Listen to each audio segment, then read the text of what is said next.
तो दोस्तों महा मैराथन क्लास फर्स्ट है ये इरिगेशन, और पार्ट वाइज में लेकर आता रहूँगा ताकि आप लोगों को पूरा समझ में आ जाए। तो पहला है India's average rainfall in about, मतलब प्रतिवर्ष इंडिया में रेनफॉल जो होता है वो 119.4 सेंटीमीटर होता है। ये बहुत ही इम्पोर्टेंट है और पूछा भी जाता है 1 नंबर में, तो आप लोग बिल्कुल याद कर लीजिएगा। इसके बाद सिंचाई की आवश्यकता क्यों पड़ती है, पूछा जाता है कभी कभी क्वेश्चन में। तो कुछ ऑप्शन आप लोगों को दे दिया जाएगा, उसमें आपको सही करना रहेगा। तो पहला है वर्षा की कमी, अगर समय पर वर्षा नहीं हो रहा है। दूसरा है समय पर वर्षा नहीं हो रहा है। तीसरा है कि मूल्यवान फसलों को उगाना, अगर आप मूल्यवान फसलों को उगा रहे हैं तो समय समय पर आपको सिंचाई करना जरूरी रहेगा। इसके बाद है अधिक पानी की ज़रूरत वाली फसलें उगाना। मान लीजिए आपका प्रतिवर्ष वर्षा 119 सेंटीमीटर हो रहा है, लेकिन आपने जो फसल उगाया उसको 200 सेंटीमीटर या 250 सेंटीमीटर पानी चाहिए, तो आपको सिंचाई करने की ज़रूरत पड़ेगी। इसके बाद अगला है मिट्टी में पानी रोकने वाली कम क्षमता होना। मान लीजिए आपने सिंचाई किया और पानी नीचे चला गया, फिर सिंचाई करना पड़ेगा, इसलिए बार बार सिंचाई करना पड़ेगा, तो यहाँ भी सिंचाई की आवश्यकता पड़ेगी। अगला है सूखे क्षेत्र, जहाँ पर जो है वर्षा कम होता है। कुछ एरिया ऐसा भी है जैसे राजस्थान हो गया, वहाँ पे ज़्यादा सिंचाई करना पड़ता है, पानी बार बार उड़ जाता है। चलिए, अगला है सिंचाई के स्रोत। दो स्रोत हैं, पहला है नहर द्वारा सिंचाई और दूसरा है जलाशय व तालाब द्वारा सिंचाई। ये दो स्रोत सिंचाई के हैं। अब इनको हम जान लेते हैं। सिंचाई के भूमिगत स्रोत कौन कौन से हैं, तो जैसे झरने हो गए, ये भूमि से निकलते हैं। पाताल तोड़ कुएं हो गए, ये भी अपने आप निकलते हैं। तीसरा कुएं हो गए और चौथा हो गया नलकूप। तो ये 4 आपके हो गए। अब इनके बारे में हम जानेंगे। तो पहला है नहरें। नहरें जो है, नहर से लगभग 40% जो है सिंचाई होती है। इंडिया में 40% सिंचाई नहर द्वारा होता है। और नहर में दो नहर होता है, एक होता है मुख्य नहर यानी मेन नहर, और दूसरा होता है शाखा नहर, जो इस नहर से निकाले जाते हैं, उसको हम शाखा नहर बोलते हैं। तो मेन नहर हो गया, फिर शाखा नहर हो गया, इस टाइप से होता है। इसके बाद है आपका जलाशय व तालाब, पॉन्ड्स जिसे बोलते हैं। पहले जलाशय तालाब बनाए जाते थे कि बरसात में पानी उसमें जो है इकट्ठा कर लेंगे और जब सिंचाई की ज़रूरत पड़ेगी तब उससे सिंचाई करेंगे। तो इससे जो है लगभग 15% सिंचाई होती है इंडिया में। तो ये भी आप लोग बिल्कुल याद रखेंगे। इसके बाद है सिंचाई के भूमिगत स्रोत कौन कौन से हैं, तो झरने हो गए। तो झरने अधिकतर पहाड़ी क्षेत्रों में मिलते हैं, मैदानी क्षेत्रों में नहीं मिलते हैं, और ये सीमित क्षेत्र में ही सिंचाई कर सकते हैं। झरने के पानी को इकट्ठा करके छोटी छोटी नहर बना के कुछ दूर तक पानी ले जाया जा सकता है, उसके बाद नहीं ले जा सकता है। तो ये झरने जो है सीमित क्षेत्र के लिए हैं और ये अधिकतर पहाड़ी क्षेत्रों के लिए ही होते हैं। इसके बाद दूसरा है कुएँ।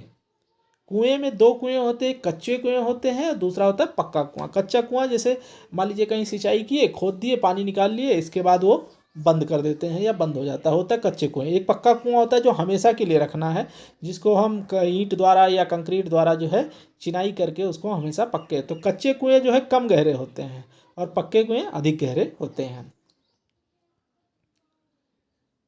तीसरा है पाताल तोड़ कुएं। तो कुछ जगह ऐसा होता है जहाँ हाइड्रोलिक दबाव के कारण पानी भरा रहता है, तो वहाँ पर अगर आप ड्रिल करेंगे या होल करेंगे तो अपने आप पानी निकलता है, तो उसे कहते हैं पाताल तोड़ कुएं। ये हाइड्रोलिक दबाव के कारण होता है। तो जब हाइड्रोलिक दबाव कम होगा तो यहाँ भी पानी निकलना बंद हो जाएगा। और चौथा है नलकूप। तो नलकूप से जो है बहुत सिंचाई होता है, इंडिया में सबसे ज़्यादा नलकूप से ही सिंचाई होता है। इसके बाद आप जानेंगे जलीय चक्र किसे कहते हैं। तो जलीय चक्र में होता है कि वर्षा का पानी जो है नीचे आया तो कुछ तो इन्फिल्ट्रेशन होकर नीचे जाता है, कुछ वहीं से इवेपोरेशन हो जाता है, ट्रांसपोरेशन हो जाता है, वाष्प बन के फिर उड़ जाता है। तो ये प्रक्रिया जो है इस तरह से, जैसे बादल हुए, वर्षा हुआ और फिर वाष्प बन के बादल बन गए, तो यही होता है जलीय चक्र। ठीक है, इसको भी आप लोग ध्यान में रख लेंगे।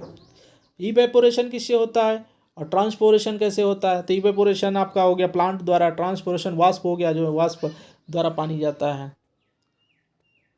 चलिए, अगला ये भी बहुत इंपॉर्टेंट फिगर है, फिगर के हिसाब से ही समझाऊंगा, वैसे लिखा तो बहुत ज़्यादा है, जल भरा, एक्यूफर जिसको बोलते हैं, मतलब ज़मीन के नीचे जहाँ पानी जो है भरा रहता है उसे हम एक्यूफर कहते हैं। अब ये दो प्रकार का होता है, पहला होता है असीमित जल भरा जिसके अनकन्फाइंड एक्यूफर कहते हैं, दूसरा होता है सीमित जल भरा कन्फाइंड एक्यूफर। अनकन्फाइंड एक्यूफर जल भरा वो होता है जिसमें पानी की मात्रा जो है कुछ समय बाद ख़त्म हो जाता है, समाप्त हो जाता है। लेकिन कन्फाइंड जो होता है सीमित जल भरा, ये हमेशा के लिए होता है। तो आप देख सकते हैं ये ग्राउंड सरफेस हो गया आपका, और ये हो गया आपका, ये हो गया चट्टान, विविधीय चट्टान जिसको बोलते हैं, ये बहुत मजबूत होता है। तो एक होता है कि आपने नलकूप जो है ये बोरिंग किया और यहीं पर छोड़ दिया, तो यहाँ जो रहते हैं वो रहते हैं अनकन्फाइंड एक्यूफर, यानी यहाँ असीमित जल भरा रहता है। असीमित जल भरा मतलब वर्षा हुआ और जो है पानी जो है इन्फिल्ट्रेशन और सीवेज करके यहाँ जाके इकट्ठा हो जाते हैं, और इसे ही हम कभी कभी सिंचाई के लिए जो है ऊपर ही 30 फीट पे पानी मिल जाता है, बोलते हैं 40 फीट पे मिल जाता है पानी, तो इसे ही निकालते हैं। तो ये होता है असीमित जल भरा। दूसरा होता है कन्फाइंड एक्यूफर, सीमित जल भरा, जो पृथ्वी के नीचे भरा हुआ है, जिसको विभेदीय चट्टान 2-3 चट्टानों को तोड़कर कम से कम 100 फीट 150 फीट नीचे ले जाते हैं, और यहाँ पर जब ये करते हैं तो इसे बोलते हैं असीमित जल भरा। तो सीमित जल भरा में पानी कभी ख़त्म नहीं होता, आप कितना भी सिंचाई करिए। तो ये दो तरीके के हो गए, aquifer, unconfined aquifer, confined aquifer, ये आप लोग बिल्कुल याद कर लीजिएगा। इसके बाद अगला है सिंचाई की पद्धतियाँ। तो पहला है तोड़ सिंचाई, जिसे फ्लड इरिगेशन सिस्टम कहते हैं, और दूसरा है उठाऊ सिंचाई पद्धति जिसे लिफ्ट इरिगेशन सिस्टम कहते हैं। तो तोड़ सिंचाई में आपका नहर हो गया, झरना हो गया, पाताल तोड़ कुआं हो गया, इसके बारे में मैंने बता दिया है पीछे, आप लोग याद कर लीजिएगा। इसके बाद हम चलते हैं, पहला हो गया उठाऊ में यानी लिफ्ट इरिगेशन सिस्टम में मनुष्य द्वारा चालित यंत्र, कुछ मनुष्य द्वारा, पशु द्वारा और इंजन द्वारा, 3 प्रकार के हैं, तो तीनों को आपको याद करना पड़ेगा। तो मनुष्य द्वारा है बेड़ी जिसको स्वाइंग बकेट कहते हैं, तो इनका सिर्फ यही याद करना है, 1 से 1.2 मीटर और 2 आदमी की इसमें आवश्यकता होती है। कभी भी पूछ लेगा कि बेड़ी से जो है पानी उठाना कितने गहराई से पानी उठा सकते हैं, तो ये दे देगा ऑप्शन में, आप लोग को याद रहेगा तो आसानी से टिक कर लेंगे। बी है ढेकली। अब ढेकली जो है 3 मीटर से पानी उठाता है, और इसका अगर पूरा कार्य कर लिया गया है, इसको सही से सिस्टम से बैठा लिया गया है। ढेकली में क्या होता है, कुआं होता है और एक बहुत बड़ा लंबा लट्ठा रखते हैं, उसके पीछे भी वो बेट देते हैं ताकि, और आगे पानी का बाल्टी बांधते हैं, पानी के बाल्टी को दबा के कुएं में भरते हैं और नाली में खाली करते हैं, तो इसमें एक आदमी की आवश्यकता पड़ती है। सी हो गया पेंच। एक पेंच होता है जो 0.5 मीटर से 1.2 मीटर गहराई से पानी उठाता है, और पेंच जो है ड्रम होता है।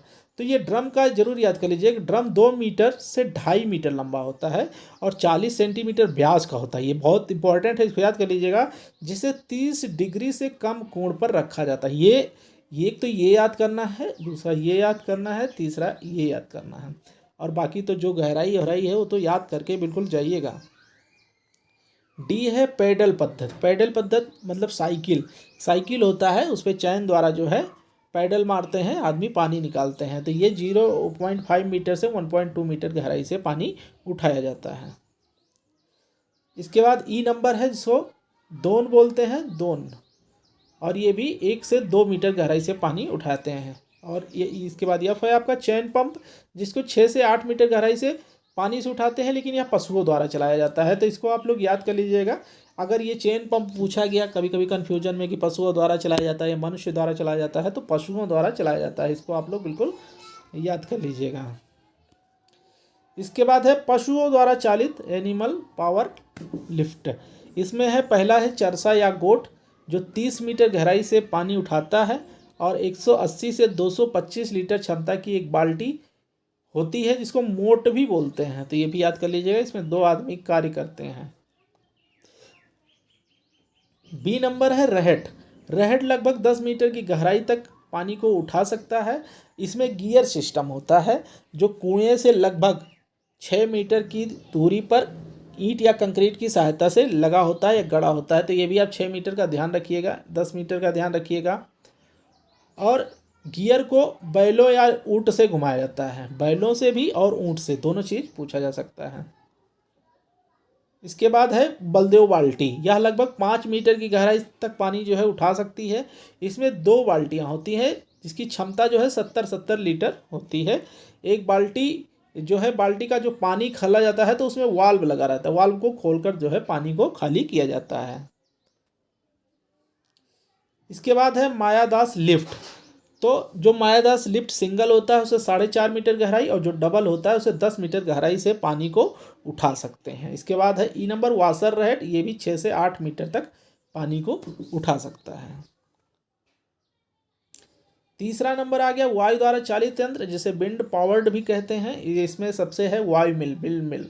तो इसमें क्या होता है, कुएं के ऊपर जो है टावर बनाते हैं, जिसमें जो है पंखुड़ियाँ लगी रहती हैं, बाल्टी लगे रहते हैं, और ये नेचुरल यानी प्राकृतिक हवाओं द्वारा जो है चलता है, घूमता रहता है, बाल्टियाँ लगी रहती हैं। और यह 8 मीटर गहराई से 7 मीटर ऊंचाई तक जो है पानी उठा सकता है, यानी 8 मीटर गहराई से और 7 मीटर ऊंचाई तक पानी को डाल सकता है। इसके बाद चौथा हो गया आपका इंजन या विद्युत द्वारा चालित यंत्र। तो ये तो भैया आप जितने मीटर तक उठा लो पानी है, इसका तो कोई लिमिट नहीं है। तो ये रहे बहुत ही इंपॉर्टेंट आपके परीक्षा उपयोगी प्रश्न।